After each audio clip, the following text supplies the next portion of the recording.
I'd like to know something about Sohof Ibrahim. I mean, this Sohof was a book or this was some other thing, and whether they exist or not and something like that.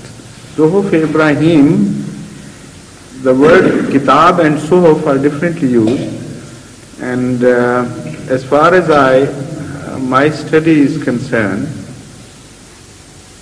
I'll tell you a few things about it. Please sit down. The fact is that it is, people have divided opinion, scholars have divided opinion about Hazrat Ibrahim's position among prophets, whether he was a lawbringer or he was not a lawbringer. There are some verses, or at least one verse we know, which tends to inform us that he was not a lawbringer, but he happened to be on the law of the previous prophet Hazrat Nuh. Yet, in other verses, the Holy Quran manifestly makes it clear that there are many who followed Ibrahim and his sunnah and his tradition and his word and things. So it makes an impression that he was a lawbringer.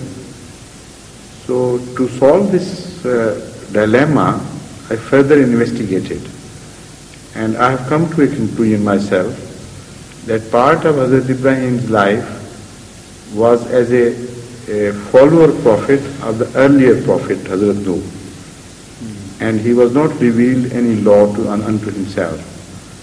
And in the latter part and the most of the life he led later on, he was given law by Allah for himself, and from then on people followed him, because in the references we find among his progeny, for instance, Hazrat Yusuf alayhi salam tells us that I am going to act according to the law of the path. I am going to tread the path of my father and the first father and Ibrahim. And Sunnat Ibrahimi is also a well-known phrase. Millat also Sunnat Ibrahimi, Millat Ibrahim, and so on. So all these indicate that he was also a lawbringer. So the enigma got solved when I looked at the age of Hazrat Nuh alayhi salatu wasalam, why the age of Hazrat Nuh was mentioned in the Holy Quran. And that age was 950 years. Now we know it was not his personal age, it was the age of his Shariyah. After 950 years, that Shariyah was definitely cancelled. Otherwise, Allah must have mentioned some more years to it. And we know that Hazrat Ibrahim ﷺ was born, roughly speaking, according to the available evidence, during nearly at 900 years after Hazrat Nuh. And he lived much longer.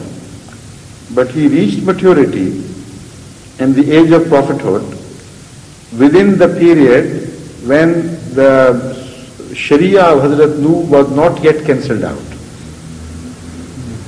So within 50 years, he was bound to follow the previous Shariyah, if Allah had not revealed it to him. Now when 50 years passed, that is 950 years got completed, after that if a new law was not revealed, the old law had been cancelled out, what could he follow then? So obviously from the Holy Quran, this is proved that after 50 years from the birth of Hazrat Ibrahim ﷺ, a new law was definitely revealed to him. And that is the law which we find mention of in many verses of the Holy Quran. And the mention where he is known to have followed min Shiyatahi Ibrahim. From among the followers of Nuh was Ibrahim. That is true because in the early time he was born among the followers of Hazrat Nuh and remained a follower of Hazrat Nuh till about 50 years of his age. Yes,